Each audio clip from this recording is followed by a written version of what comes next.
that's when I have an issue with the whole transfer portal issue. But there are I good think aspects to it. yeah, Don't get I me think, I think college just needs to get rid of one or the other No, because they need to put that restriction that they used to have in where if you transfer more than 2 times in your collegiate career, you have to sit out a year and you miss a year of your college eligibility. Yeah. That was there. I mean, That was there the well rules back. definitely have changed. It's kind of affected the game. Um,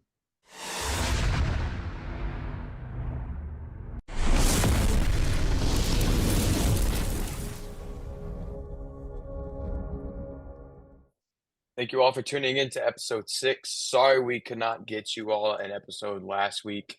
We were all really busy, but we wanted to give you all a good episode today. Pretty much, we're going to be covering over the NIL today. If you all have enjoyed our past couple videos, please share them, like them, subscribe. Anything would help. Repost on TikTok, anything at this point for us. So like I said, we're going to talk about NIL mostly today. Uh, Braden's going to be the host as normal. So I'm going to go ahead and hand it over to him. yeah, as Tyler was saying, we did have a busy week last week. Tyler was gone on a trip. It was my birthday week, so man, we had a lot of stuff going on, but we're gonna try to get this out as soon as possible, for you all, and we don't have anything coming up, so we're gonna try to let our videos out as normal. So we'll try to get out one a week. Also did try to let out the last one in the middle of last week and the week before, just so we could kind of have one in between. Um, so, as Tyler was saying, today's episode is based off of NIL. Um, I guess we can all kind of go around and say what we think NIL is, or kind of what we say in the gist of it. Um, so as far as I see it, NIL is pretty much for and by the way, before I say this, we're covering this over both this is a dual episode as far as college football and college basketball. So it's gonna be a They go mix of what because they go hand in hand because most schools, yeah, most of because their most schools have the same. I can speak from I can speak from the Louisville standpoint and the U of L standpoint. I know that they have their NIL company group, whatever you want to call it. It's called the 502 Circle. I know certain schools are different, so they have their own NIL groups. And pretty much what NIL is it doesn't matter what level of player you are, where you come from, unless, of course, if people didn't see the news already, Zach Edey is ineligible because he is from Canada. This only applies to people who are from America, The or don't have a student visa. So it's pretty much where a team will, or a company outside or near that school will offer money to a player to advertise their like products, their whole like line of different clothing, or if it's like a gym membership or something like that, they have them to where they can help with that. And they pay them and give them money for it. And the reason we're talking about this today is because most college students, football and basketball, will transfer schools for NIL to get more money rather than going for a team that they'd rather play for. Because, and we'll get more into this, but most college students that are playing sports are more into the money rather than the program. So Tyler, what, in your opinion, what do you think NIL is? hold on, give me 1 second. Or Austin, you can go first. Um, Okay, never mind. Tyler, you go. so pretty much I see the NIL as a kind of like a advantage, but also a disadvantage as far as I don't know how to say it, like something that An like incentive. an incentive kind of, but like that also brings a player to um that also brings a player to a certain school for like I don't know how to say it, but like here, I'll try to describe it as best I can. Like the player comes to that school because they know they're gonna get NIL money. The money for it, yeah. Yeah. and the But larger the like school, the more the money. that's that kind of there's a word for it, but I can't think of it at the top of my head. But I see NIL as kind of like an advantage for some schools because obviously, depending on how fortunate of a school you are, from the history or whatever, You can get whatever players you want, like Georgia for football, Kentucky for basketball most of the time, Duke for basketball. It's just kind of like an advantage that isn't really being faced against. Like nobody has came against the problem of NIL to where people are like, "Hey, we got to stop this problem for the fans. Maybe cut the NIL in half so it benefits the players, but it also benefits the fans." But yeah, I just see NIL as a bargain um, towards teams of being able to get whatever players they want uh, with and for how much money they want. That's what you got. It's kind of like a professional business at this point with Makes NIL. sense. I saw before we did this, I saw a comment from Matt Painter, the coach of Purdue. He was talking about, he was in reference to the Zach Edey situation. He was talking about how before NIL is just the legal way to for colleges to be able to pay athletes, because whether now NIL just exists as the legal term for what the NCAA is allowed, but this has been going on for decades. Like, Also, just give us like a definition of what you think NIL is. no, listen, and it's been going on for decades, and so there's the legal part of it, but essentially it's the school giving direct money through different organizations, through different companies, through local groups that are formed by big donators, or big, trying to find the word for it, donate, or I guess donators, yeah, who donate money. Alumni. Alumni, that's what I was looking for, who donate money to the group, and they get it through their image, their likeness, and et cetera, et cetera. And it basically allows them to compete in college and get paid at the same time, because before it became legal a couple years ago, that was not allowed. You could get sponsorships, which is still legal, and it was legal back then, but you couldn't actually, if you were the university, couldn't hand out money to players directly. And now schools can do that, and that's why you see a lot of these good recruits, and this goes for college football too, go to the bigger, larger schools who are known to win more, or known to have more money revenue that comes from their football stadiums and their seasons and stuff like that. And so that's why the NIL system has kind of ruined how balanced teams can be in any college sport. So that's kind of like what NIL is essentially in a nutshell. Yeah, I think Just a little but tag on. I think with football, NIL is going to take a little hit because we're going from technically a power four tournament to a power 12. So a lot more people will be spread out. I think the teams will, but as years go on, the teams will be a lot more fair.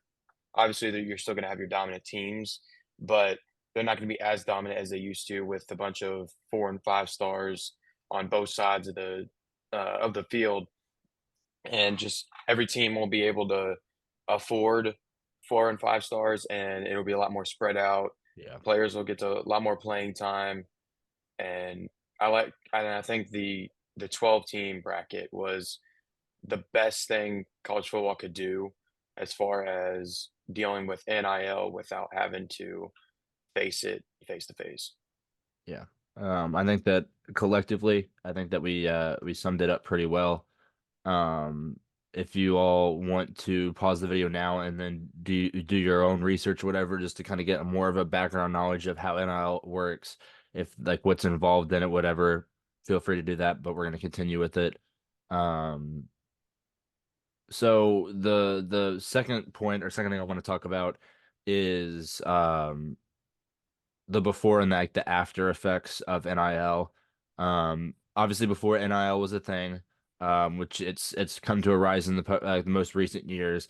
Obviously before NIL was really officially named NIL, players were still signing like small contracts with businesses to promote their stuff and send out stuff, but it really wasn't labeled as NIL until a few years ago. Also wasn't a lot of money either. It was like smaller, Yeah. like stimulus checks. Yeah. It was So like I mean it's baby it's incentives. come to a rise in the past few years. It's become more popular for teams to put out to get more NIL money. Obviously, as Tyler was talking about in his description of NIL, He was talking about how the better teams have the more money, and that's why those teams are dominant year after year after year now. Whereas, say, I don't know, 5 or 6 years ago, there wasn't really quote unquote a dynasty of like a college team, whether football or basketball.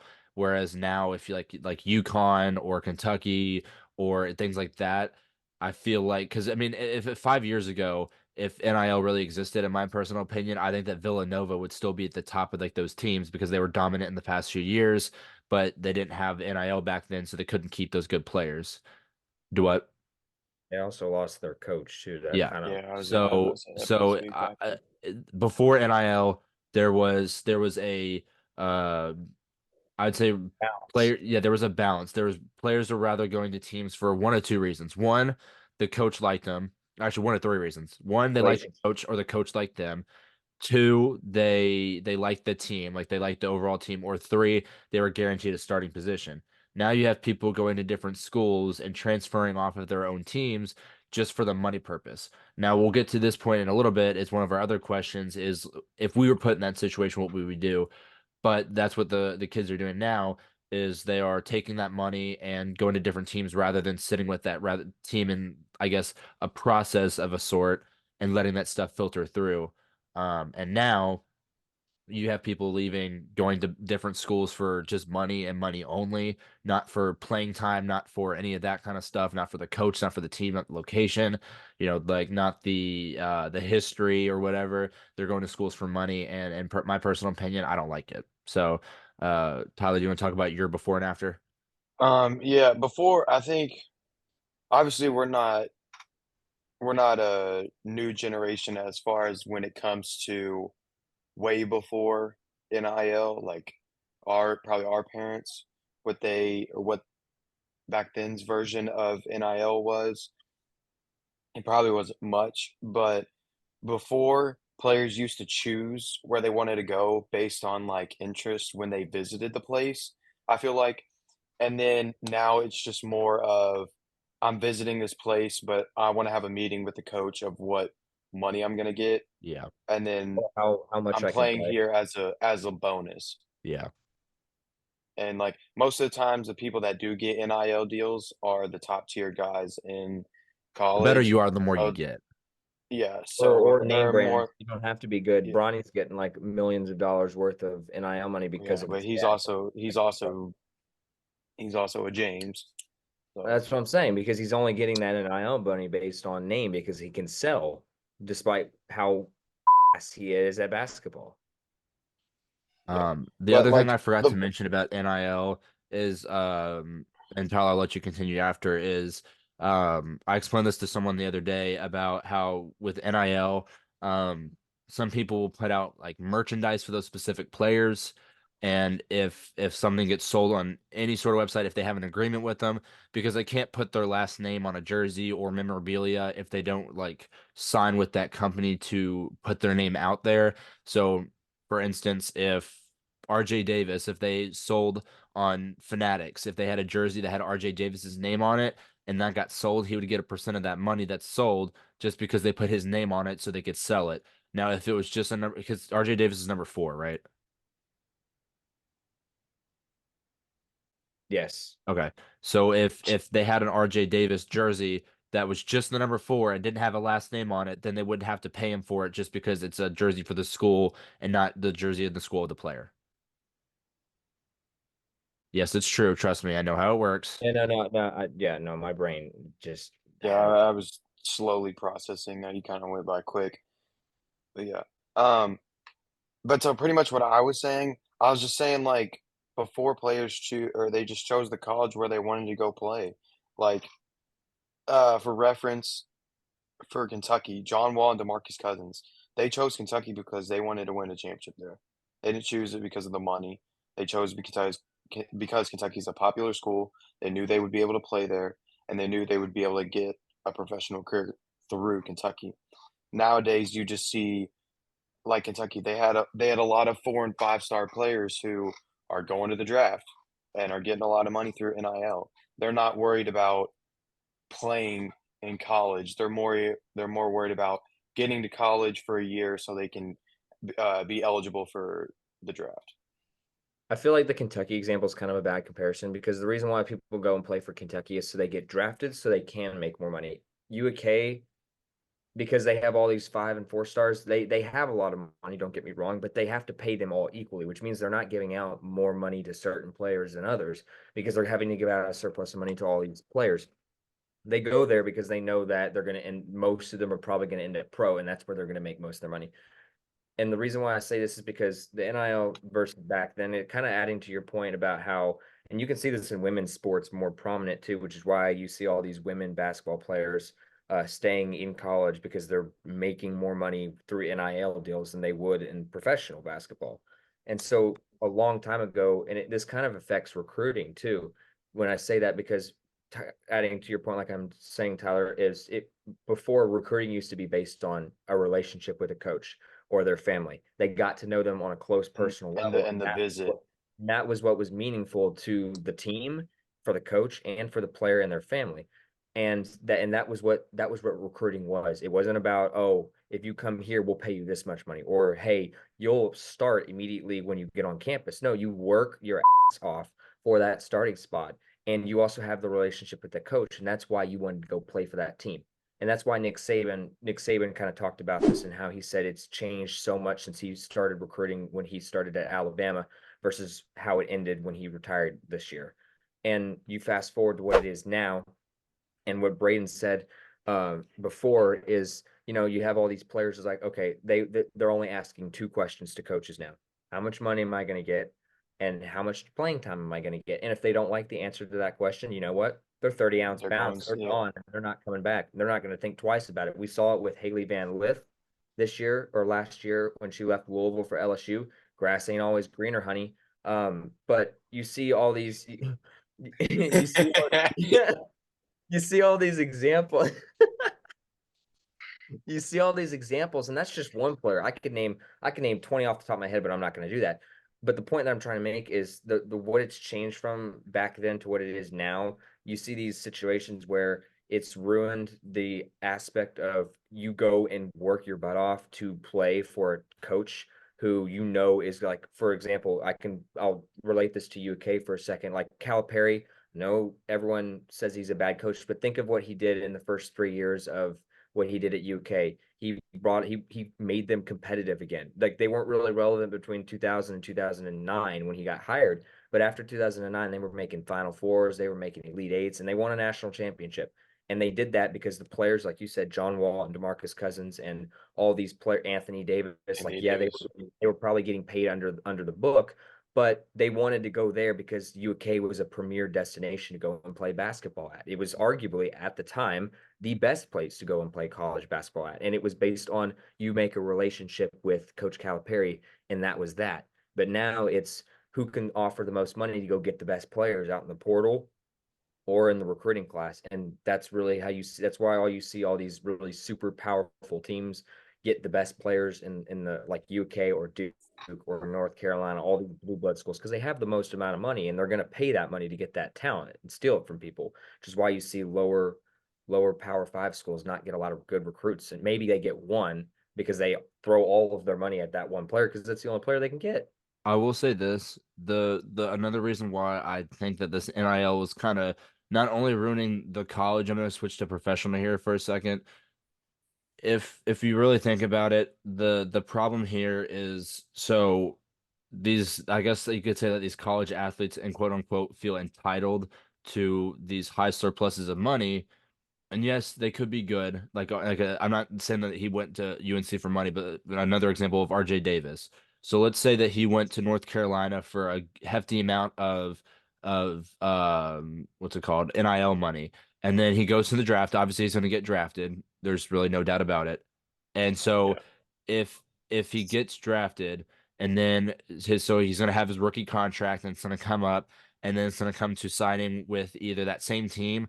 With NIL, I feel like it's going to affect how those players look at their signing contracts, because they're going to want more money because they've had that NIL money. Like, well, if you're not going to pay me this, I'm just going to go to a new team, which is what NIL is teaching those college kids to do. Because, okay, you can't give me I this like amount play of college NIL sports. money. Well, let me go to a different school that can offer me what I want.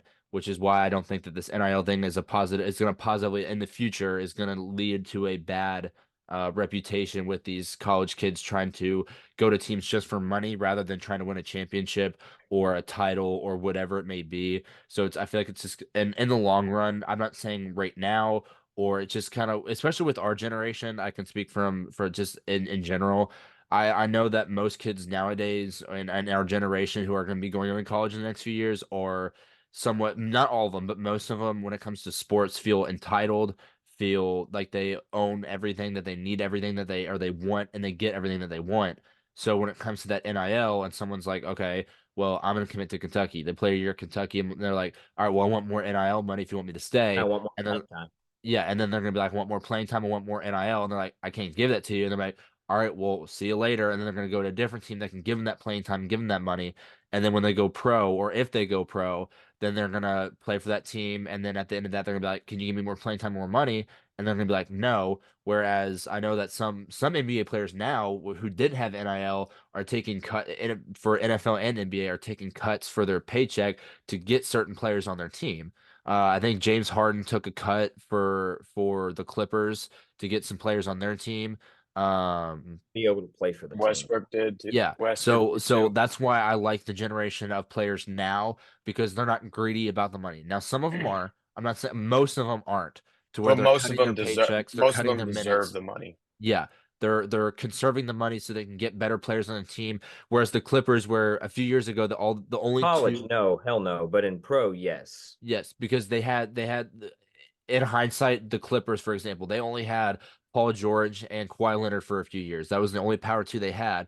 And then they cut paychecks, they cut minutes so they can get Harden, and then Harden even cut his to get Westbrook. So now to cut their money, now they're building a better team, and that's paid dividends. Whereas in a few years, when these college kids or these people going into college get drafted, I think it's just going to really, in the long run, affect it and make teams unbalanced and make people greedy and just money hungry.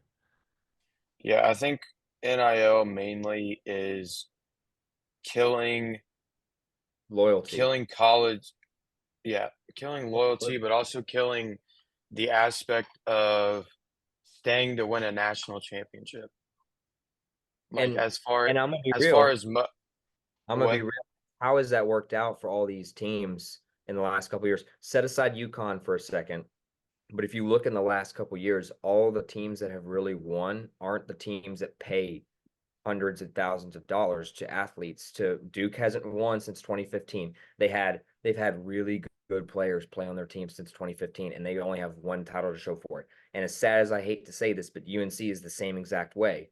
Back then, we had so many good players, and we've had so many good players come through our program since 2017, since we 2018, no 2017, nothing to show for it. And the same for UK. So to Tyler's point, what he was just saying, it doesn't always work out that way. And that's what the problem is. It's not balanced anymore. You just have all these super teams that sometimes it doesn't even work. So then it's like, what's the point?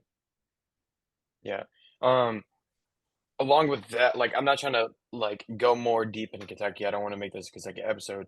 But one thing with NIL and when Yeah. Austin was talking about Coach Cal is that at the end of every year, Cal asks his players, he's like, if you want to help my family, you're gonna stay. If you want to help your family, you're gonna go to the league. So right now, Cal's mindset from now to from back Here's then when he had DeMarcus and everything, like he wanted to keep guys to win.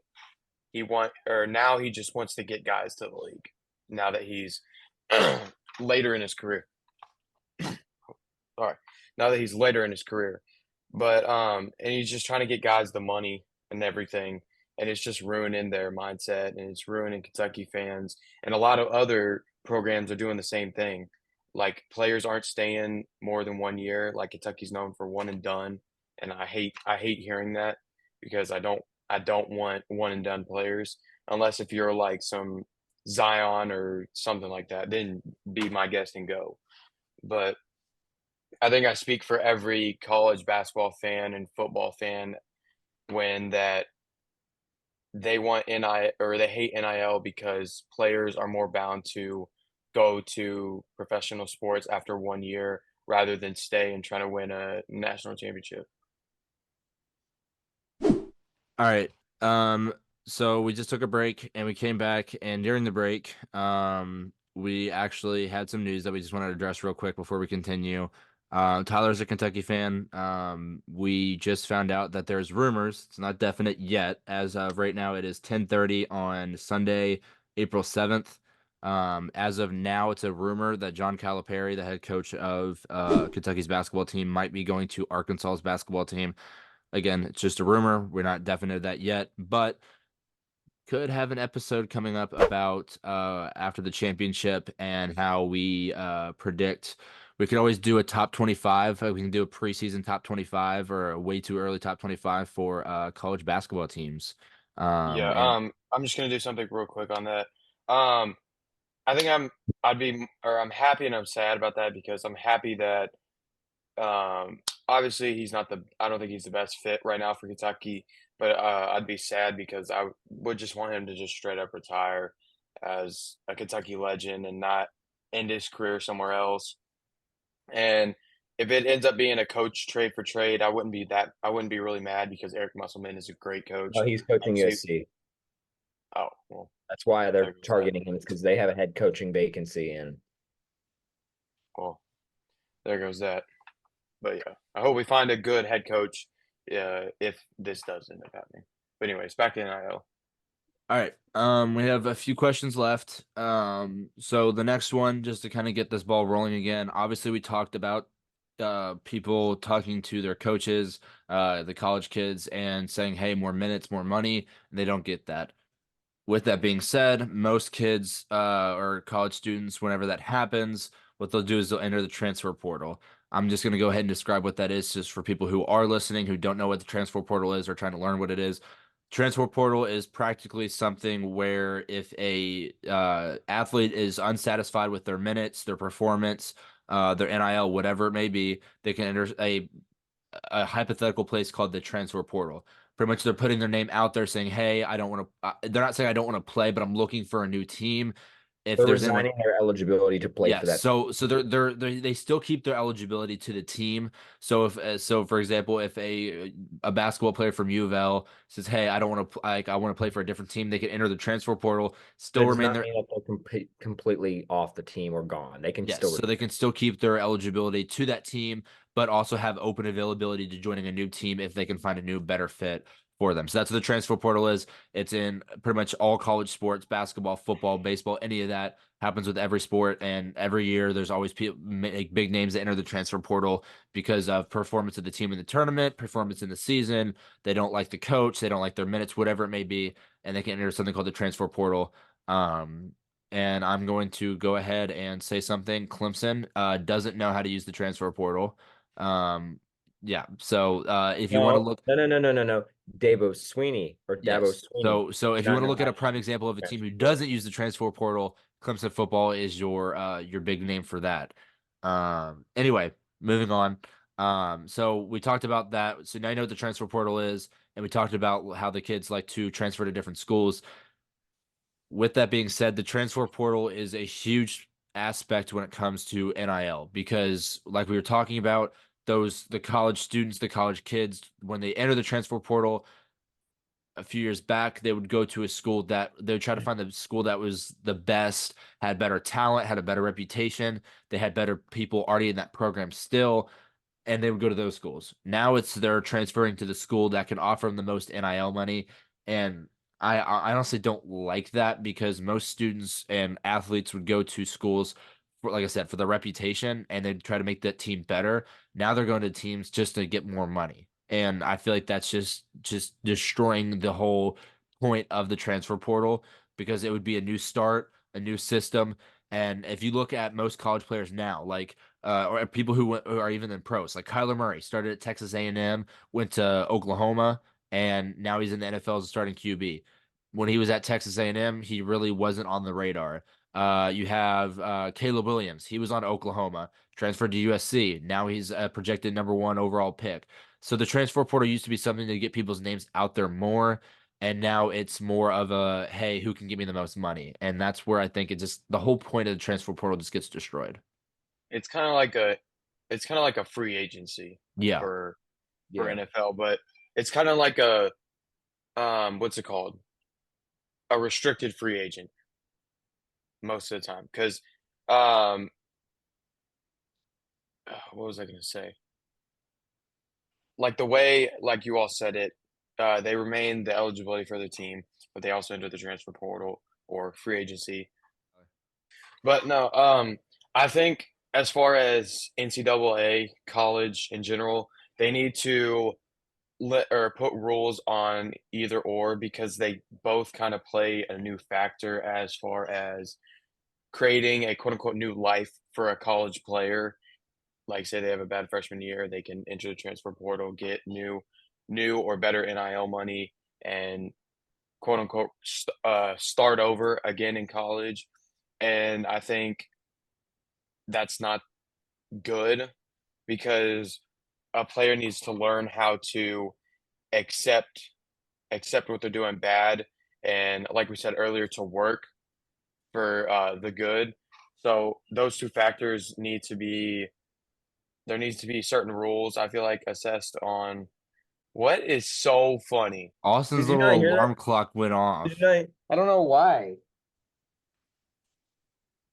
I'm surprised. I'm surprised you didn't hear that. Why does this always happen when I talk? The stupidest stuff happens. Ding, ding, ding. But anyways, the NCAA needs to limit or put some rules on the transfer portal or NIL because those two factors are doing the And best for college or the and players. kind of onto your point because I was talking with someone about this the other day. They How they about instead of smiling, you say bless you? I just they sneezed, and Tyler goes, this the other day. They they have what the hell? Um, don't worry about that. I would completely reset my focus for a second.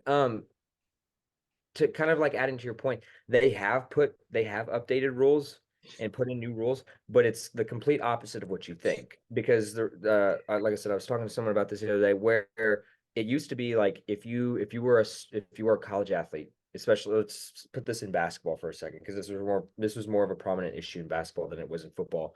Say you go to a team, say you go to Michigan for college, right? You play basketball for a year, and then you want to transfer, and then you transfer to a different team to, like, say you transfer to Memphis, right? Your second year of eligibility. And then say you didn't like it there either, and then you decided to transfer again. Now, if you decided to do that, you could stay at Memphis for the rest of your collegiate career and play every single year. But if you decided to transfer again and say you went to Virginia, right? You'd have to sit out that year because they restricted you from being able to jump from team to team to team to team. And it used to be that way up until a couple of years ago when they actually changed that rule to where now you can transfer as many times as you want. You could transfer 4 times all 4 years if you really wanted to and go from team to team. You could transfer mid-season or you could transfer before the season even starts. And they've allowed it to be more flexible to athletes, especially mid-season or beginning of season. And we saw this happened to U of L this year, and it really pissed me off because we had a really good recruiting class and we had led by Trenton Flowers, and he was one of the really best recruits in last year's recruiting class, and he's a really good player. But 2 weeks or 3 weeks before the season even started, he decided to withdraw his eligibility from college and decided to go play pro. I don't have a problem if he decided to do that before, but he decided to do that before the season even started, and screwed the team over. So you have situations like that where they can just go and freely do whatever, because that didn't used to be how you could do it. If you committed to a team, you cannot decommit until the following year. And if you did, you'd have to wait the eligibility period to be able to do that. And so the transfer portal has allowed more flexibility for student athletes. And it can be a pro and a con, because say you're in a bad situation, you don't want to be playing for a Louisville. I don't blame all the people on their team for transferring this year. They were so bad. So I don't blame them for that. But you have it in a negative aspect where if a team just doesn't like the situation they're in because they're not getting playing time or they're being too stubborn and they're not willing to work for that spot, they're just going to transfer every single year. And so it defeats the entire purpose of recruiting. And this is more for college football because college football is more competitive.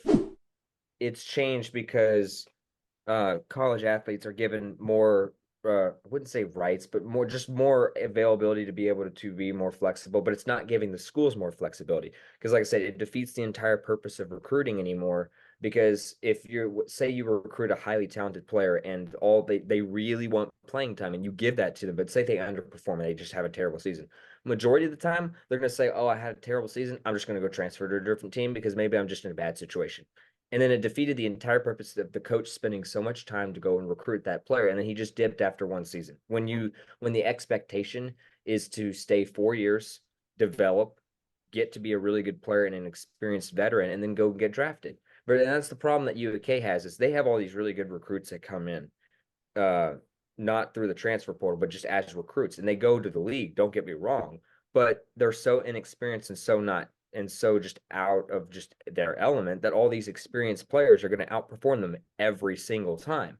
They might They're play inexperienced as far as a collegiate, yeah, and they'll play but better in the pros. All these good recruits, they will play better in the pros. But college, if you don't, college is different from pros are more competitive. But if you're in college, experience matters. If you're in the pros, youth matters. Does that make sense? And so that's where you have all these issues with the problem that I have with these athletes is them just transferring all the time. I can understand and respect certain situations, but if you're utilizing the transfer portal year in and year out for one of two reasons, because you're not happy with how much playing time you're getting and you're not willing to work for it, or two, you're not getting paid enough money, or you feel like you're entitled to more money that you can go and find somewhere else, that's when I have an issue with the whole transfer portal issue. But there are I good think aspects to it. yeah, Don't get I think college just needs to get rid of one or the other no, because they need to put that restriction that they used to have in where if you transfer more than 2 times in your collegiate career, you have to sit out a year and you miss a year of your college eligibility. Yeah. That was there. I mean, That was there. the rules definitely have changed and it's kind of affected the game. Um, so yeah, I mean, the next 2 points we are gonna go over was like the positives and negatives, but I think that we've kind of said both sides of that. We've talked more about the negative, but there are positive. Yeah, I mean there's positives. I'll just list off a few real quick, and if y'all have like a few additional ones, we can make it short. I mean, obviously it gets those college athletes money. It makes them kind of boost their profit of playing in college because it takes a lot to get to college as far as playing in at any school. It doesn't matter D1, D2, D3, whatever. If you're good enough to play for one of those, that's a good thing in itself. So you deserve to have that kind of money. So that's a good part. I mean, it makes teams it makes them unbalanced, but it also makes it fair just because the better teams can have more money, and that yes, that's good because like obviously the better teams, the better they perform, the more money they can get to spend on players. It's kind of like the NFL or NBA, MLB, whatever you want to call it, but at the same time, it just kind of makes it more of an incentive based, not like actual like wanting a championship kind of based. So And one of the positives that a lot of people don't understand, I guess, is there are some athletes out there that do deserve the amount of money that they get. Don't get me wrong. One of those players is not Bronny James. He does not deserve the amount of money that he gets, given the fact that his family already makes a lot of money through LeBron. But he's not a great player. And then you have it happen in college football. And the example I'm going to use here is Deion Sanders' son.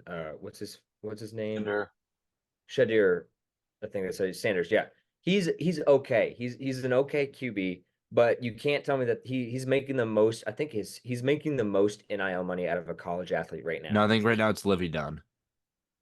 what they done. You might Yeah. want to check on that because the last time I checked, I Oh, here saw. I'll look it up. Hang Here, on. hold on, I got you real quick. I want to say that it is Sanders because he is a very household brand name.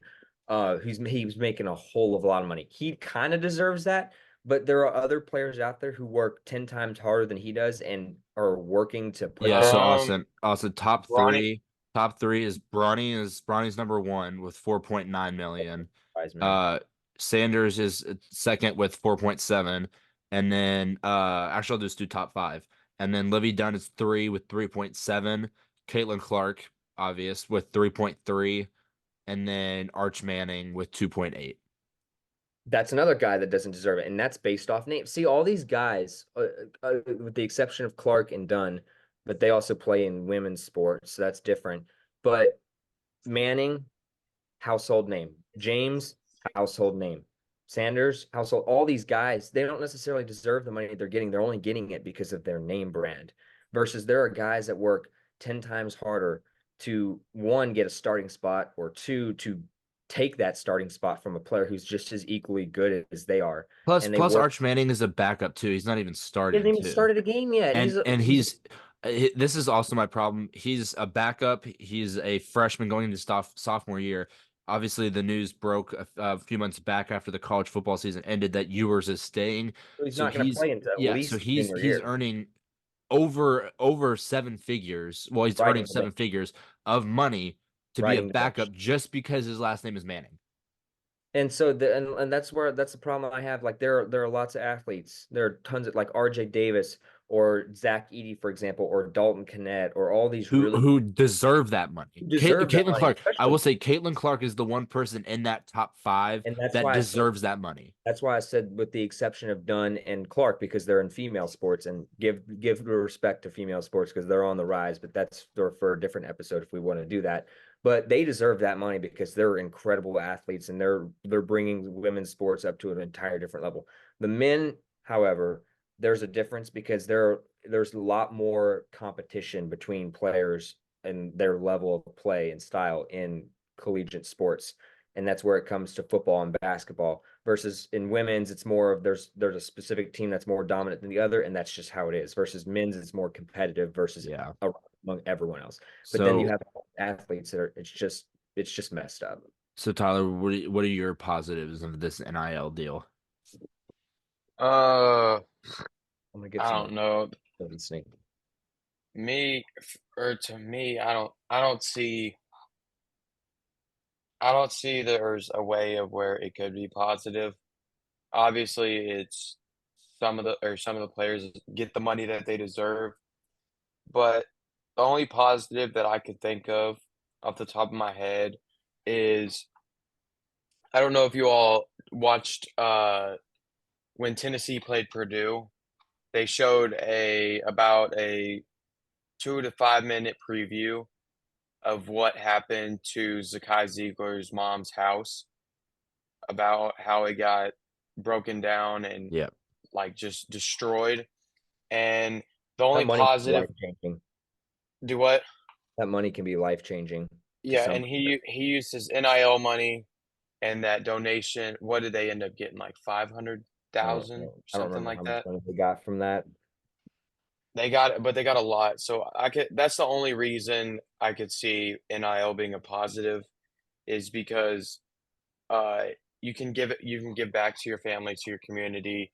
You can help out in any sort of way with charity, and that's just the only way I see NIL as a positive. And it's even more positive if you work hard like Zakai has his whole life, um, and to where he earned that money and he can do whatever he wants with it. Yeah. Yeah, Um, that's just the only positive I get out of NIL. yeah. And that's a fair argument. I'm not going to Yeah. argue. Um, so now that we've kind of gone through like what's NIL, our opinions on NIL, transfer portal, and then like positives and negatives mixed in. The last thing I just kind of want to put this out as our final point, is so and people at home can put their comments down below of what they think of this too. Um, let's say Tyler, Austin, me, let's say that we become a Division 1 athlete, baseball, football, basketball, whatever it is. And say we go to whatever your dream school is. It doesn't have to be your favorite team, it's just whatever your dream school is to play for a basketball.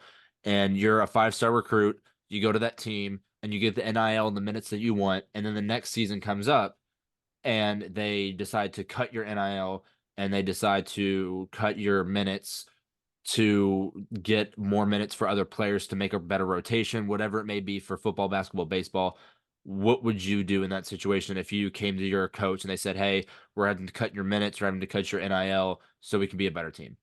To be fair, they My actually can't cut your NIL because it's signed through a contract. So Okay, but they do whatever. And so there's a different team that's offering more. Just hypothetical standpoint. Tyler, what you got? I'm gonna go ahead and go on this.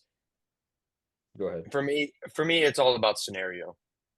Say like if I'm a Division One basketball player and I play at a we'll say NC State. If my coach comes up to me and tells me, "Hey, we're gonna lower your minutes so we can get this guy more minutes to help our team win," then I could care less what my NIL money is and what my minutes are. As long as I'm playing and as long as I'm getting playing time, I don't care what my NIL looks like. Um I don't care what my minutes are. As long as I'm playing and get consistent minutes, I could give two about what my NIL money is. I hate NIL because it ruins the mentality of a college athlete and says, "Hey, all I need is 1 year to go to professional sport," instead of, "Hey, I need to sacrifice some of my minutes to get this guy minutes so we can win." And It's not a it, team sport anymore. It's an individual sport at this point. I hate that. Me as a competitive player right now, as an active high school player, I hate when let me think. I don't know what I was gonna say, but like if I were a D1 player, what is funny? Did you not? Bro just had the Microsoft.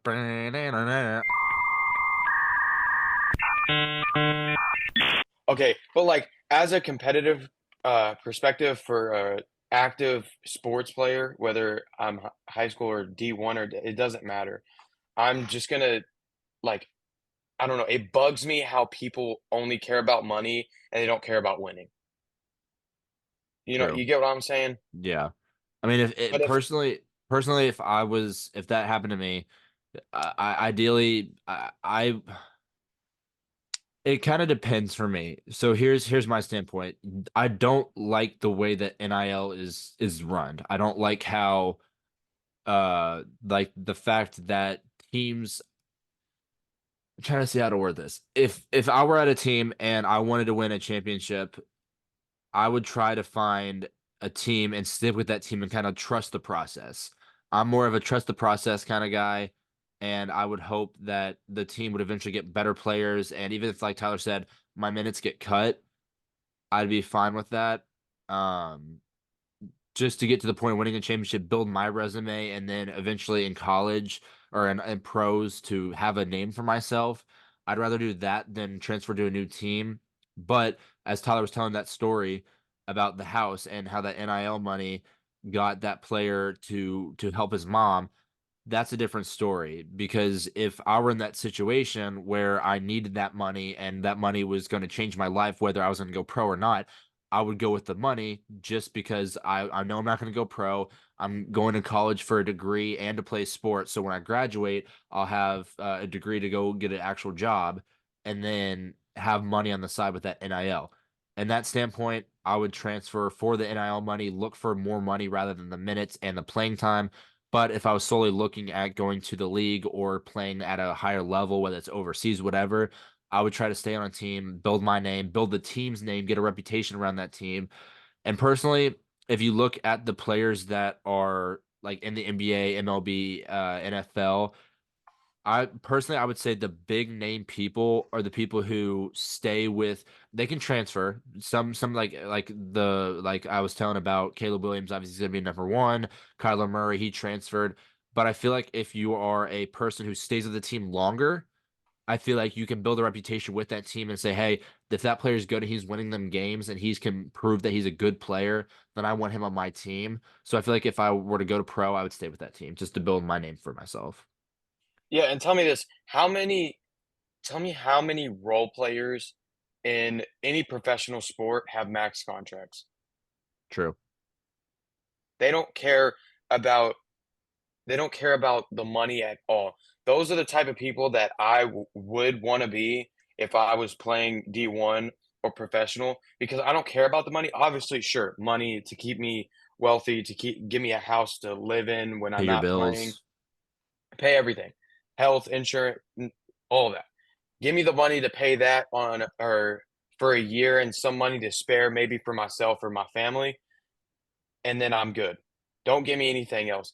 I would rather be a role player than get all this NIL money and just have it in my back pocket. And then not like do anything with it, like not go to the league or Exactly. anything. Like kind of like an Austin Reeves situation where he's not Perfect. obviously he's a good player. I'm not discrediting that, but he's more of a role player and he's there to help LeBron and help AD cycle the ball and add And an extra threat to the three-point he's line. earned his.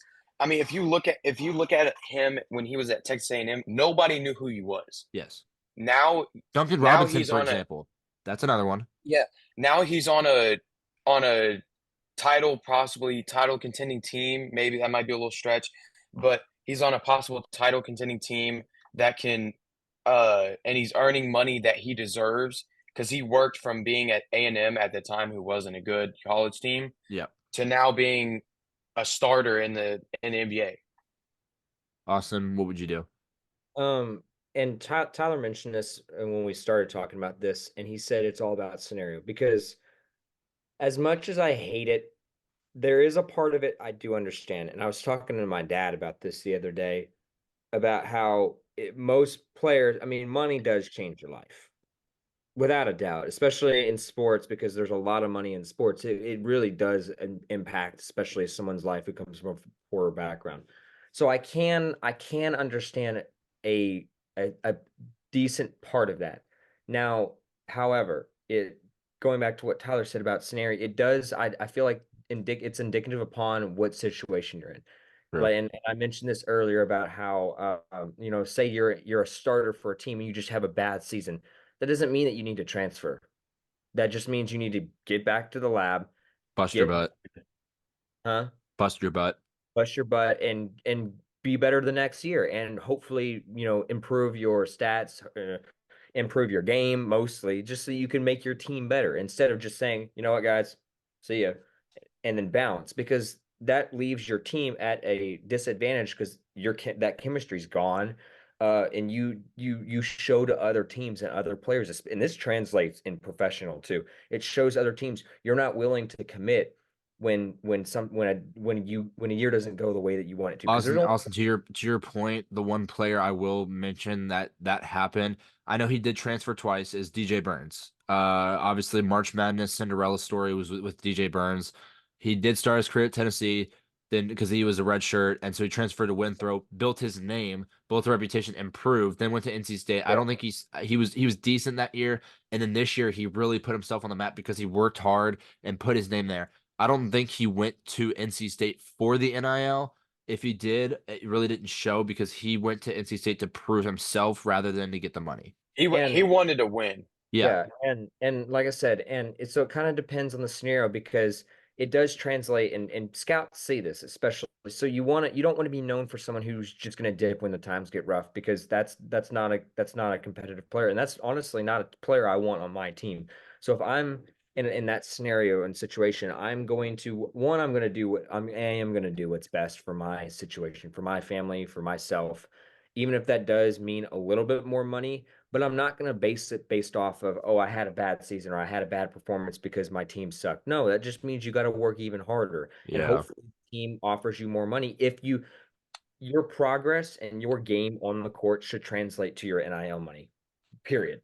I don't care if you are a name brand. If you're averaging 5 points and your name is Bronny James, you do not deserve getting paid 4 point whatever $1 million. If you're averaging 20 points and your name is Bronny James, you deserve that straight up. Period. But if you're Yeah. not living up to that name, you don't deserve that money, and that is so fair. And if someone wants to argue with me on that, kick You can rock. you can argue a little bit because he does have to live up to his dad's hype, but at the Yeah, same but time, he's not but at he's the not same time, when it comes to money, it doesn't matter. yeah, and he's not carving out really a game that he can really use as his own. yeah. And so that's where the problem is. And so if I was in that situation, I would I would do what's best for me. And two, I would also look at, okay, I'm going to, protect the integrity of the game by keeping my loyalty to a team that I committed to. I'm not going to jump and abandon ship just because we didn't win a title. Because only one team can win a title in football and basketball. So it's not like if you don't win the Well, title, technically you have the NIT, but I'm talking about like national title. And if you don't win the title, do you consider that season a failed season? No. If no. you average 20 points a game and you got your team really far or pretty decently far in the tournament, I don't consider that a failed season. And if you do, and if a player considers that a failed season and decides, okay, I can go get a better opportunity. And we saw this with Haley Van Lith. She ring chased, and look what happened. LSU didn't make it past the Elite Eight. Yeah. And she found out the grass, like I said, wasn't always greener on the other side.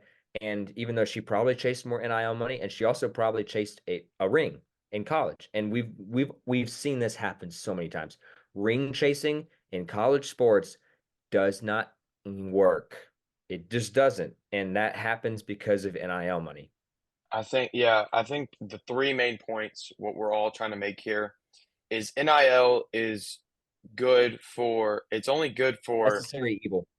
your scenario, how you earn it, and what you do with your money. I think those are the three main things that we have come across to sum up what we have our perspective is, or as far as NIL of how it impacts sports. Yeah. Um, yeah, it's just I hate it. I genuinely hate unearned things. And I want this to go on our TikTok. If the NCAA ever hears this, I hope they get rid of NIL, because I would say 80% of NIL is unearned. They need to take it back to the original way of You can making only get money in college, sponsorships. because I know that this is how college students used to do it back before NIL was really officially a thing, is instead some companies would reach out to them, but most students would go to places and say, "Hey, is there anything I can do?" And that's how To they be would make fair, their money. Tyler, let's be real. The NCAA is a piece of crap. They suck in general. They're not going to do crap about. They're going to do what's going to make them the most amount of money, and that's All right, highlights. all right, all right, all right. But that's we're not going to talk about that. But Yeah. to your point, I think it does go along the fact it should belong to just sponsorships. I don't care if Gatorade wants to go out and sponsor Zion Williamson when he was in college. By all means, that's their decision. That's a private company who's deciding to invest in a Yes. player. But having money like filtered from a school through an organization called like the 502 Circle and then filtered into a player's income in college. You're not in college to earn an income. You're in college to either get a degree or if you're in professional sports to go to the pros. That's the main goal. You're not there to make the most amount of I money, agree. but that's not what college is meant for. It's not what college sports are for. It's to compete, to play at the highest level that you possibly can and elevate your game that you can use to go pro and better yourself and make the sport itself better. Yeah. And you can. Yeah, Well, and hold on, I'm to gonna leave wrap it at things up, that. I'm gonna say this to go along with what I want on the TikTok.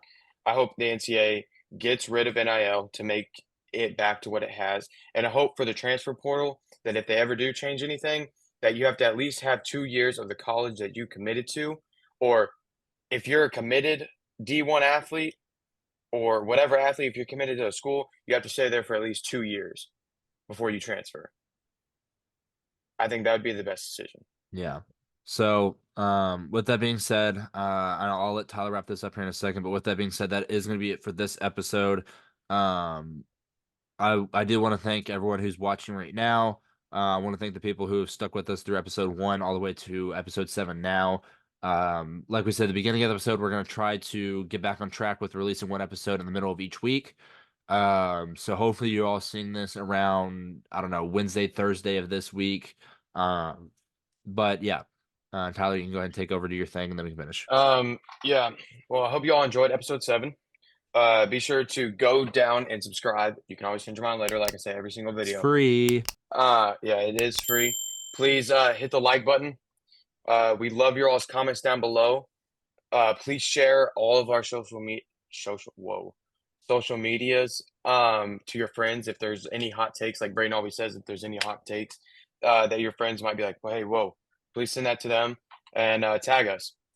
Well, anyways, with that being said, we'll see y'all in episode 8. Peace. Peace.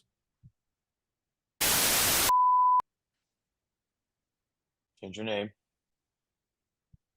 Why are you looking like that? Flashbang. Literally.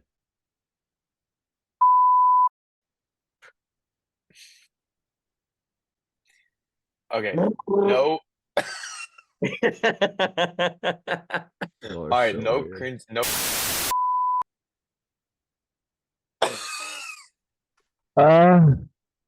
Okay.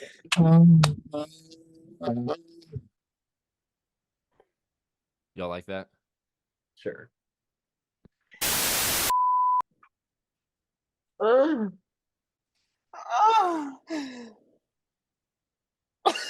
He just got gayer than a box of crowns up in his.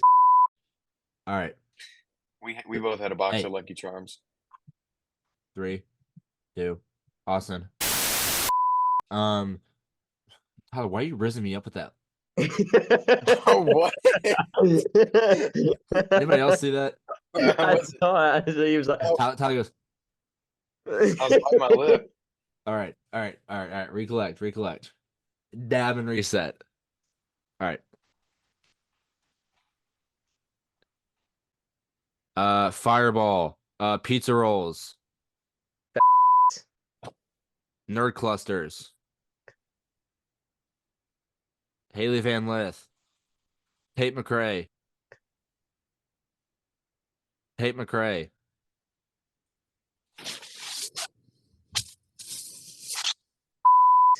What is he doing? He's beating his meat. Tyler, get back here. We need to record. What is?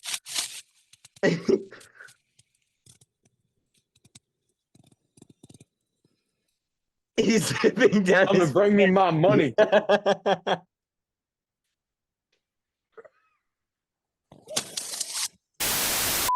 Braden, what are you doing? Texting someone who texted me back about something important. Like what? Okay. What's so Work. important? In a sense of to get recruited. And it. What? Let's go. I don't know, but what are you doing?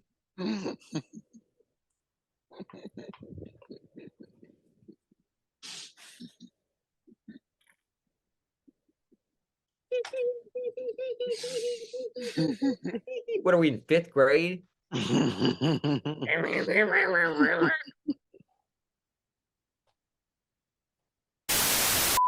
gonna go pee. Yeah. I'll be back. Sorry. Anyways, Alright. what I was saying was it's changed in a sense of like you can't the rules have changed and not for the better because